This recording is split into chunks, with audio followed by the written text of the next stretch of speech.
اب categories of instruments ہمارے پاس کیا کیا ہیں؟ ون از ونڈ انسٹرومنٹس، یعنی وہ انسٹرومنٹ جس میں ہوا کا استعمال ہوتا ہے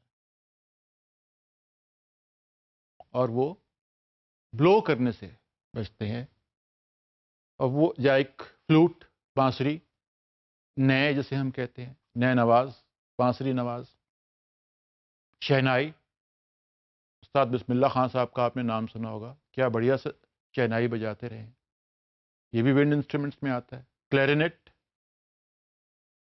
کلیرینٹ وہ ساز ہے کہ اگر آپ نے شادی بیاہ کا بینڈ دیکھا ہو تو سنا ہو، تو جو آدمی لیڈ کر رہا ہوتا ہے، جو میوزیشین اس کو لیڈ کر رہا ہوتا ہے، اس کا ساز جو ہے ایک لائک پلاسٹک اور اس طرح کا، وہ بلیک کلر کا ایک انسٹرومنٹ ہے، فلوٹ کی طرح کا، straight with keys on it, اس کو کلیرینٹ کہتے ہیں۔ پھر ٹرمپٹ ہے، یہ میٹل کا انسٹرومنٹ ہے، اس سے بند پائپس ہیں بے شمار، اس طرح کے یہ سارے وہ انسٹرومنٹس ہیں جو کہ ونڈ انسٹرومنٹس کہلاتے ہیں۔ پھر اندر کیٹیگری آف انسٹرومنٹس ہے اسٹرنگ انسٹرومنٹس، اور instruments which are played with a pluck, like sitar, sarod, santoor, mandolin, piano, guitar etcetera. اب پیانو بظاہر آپ کو کیز نظر آتی ہیں، آپ سمجھتے ہیں کہ ساؤنڈ جو ہے ان کیز کے وجہ سے آ رہا ہے۔ اب اصل بات یہ ہے کہ ان کیز جب آپ دباتے ہیں، ان کو آپ اسٹرائک کرتے ہیں کی، تو ایک ہیمر جو ہے جا کے پیچھے اسٹرنگ پہ لگتا ہے اور وہ اس سے ساؤنڈ پروڈیوس ہوتا ہے۔ تو پیانو بھی basically is a string instrument. پھر آ جاتا ہے بو انسٹرومنٹس۔ بو انسٹرومنٹس کیا ہیں؟ بو انسٹرومنٹس وہ ہیں جو کہ بو سے بجائے جائیں، جیسے سارنگی، وائلن، ویولاز، چیلو، یہ سب وہ انسٹرومنٹس ہیں جو کہ بو کے ساتھ، جیسے گز جسے ہم کہتے ہیں اردو میں، گز کے ساتھ بجائے جائیں۔ پھر دیر از اندر کیٹیگری آف انسٹرومنٹ جو کہ بیلو انسٹرومنٹس کہلاتے ہیں، جیسے ہارمونیم ہے، اکارڈین ہے، یہ بھی بیلو انسٹرومنٹس ہے، پیڈل آرگن ہے۔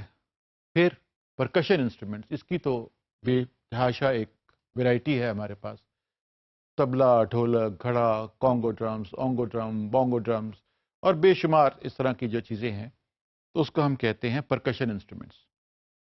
پھر ایک اور ساز اس میں استعمال ہوتا ہے وائبروفون، اب بہت کم نظر آتا ہے وہ، اس میں ہم اسٹرائک کرتے ہیں تو ہوا کے ذریعے پائپس میں سے اس کی لینتھ آف پائپ جو ہے اس سے سر کریٹ ہوتے ہیں، اور دیٹ از دا وائبروفون اور دا زائلوفون۔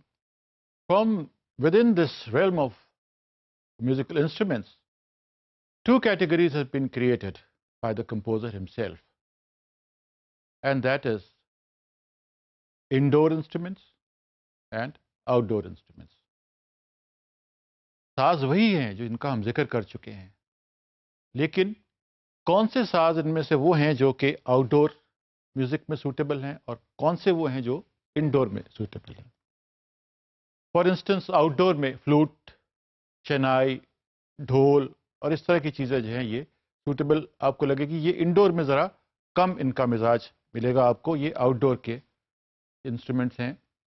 اور اسی طرح انڈور انسٹرومنٹ میں آ جاتا ہے سارنگی، پیانو، اور کچھ ردم کے ایسے ساز ہیں کہ جو طبلہ خالی اگر آپ نے بجانا ہے، تو یہ وہ چیزیں ہیں جو آپ کو انڈور میں یا اسٹوڈیو انوائرمنٹ میں تو آپ کو اچھی لگیں گی، لیکن آؤٹ ڈور میں کھیتوں میں جا کے اور اس طرح کر کے ان کو اگر آپ پکچرائز کریں گے تو وہاں پہ زیادہ سوٹیبل نہیں لگے گی۔ پھر ہمارے کمپوزرز کچھ ایسے ہیں جو کریٹو مائنڈز ہیں، آپ دیکھیے کہ انہوں نے میوزک بنایا ہے which is based on sounds which are not musical sounds, which are not sounds of musical instruments, I must say, like the movement of the train. اب ٹرین کے چلنے کا جو ردم ہے اس کو انہوں نے ردم کے طور پہ یوز کر کے اس پہ گانے بنائے، گھوڑے کی چاپ پہ ہارس ٹراٹ اس پہ گانے بنائے، اور گھڑی کی ٹک ٹک جو کلکنگ آف دا کلاک اس پہ گانے بنائے۔ یعنی کوئی نہ کوئی سورس وہ نیچر میں سے تلاش کر کے اس کو انہوں نے میوزک میں استعمال کیا۔ اب یہ کریٹیوٹی ہے۔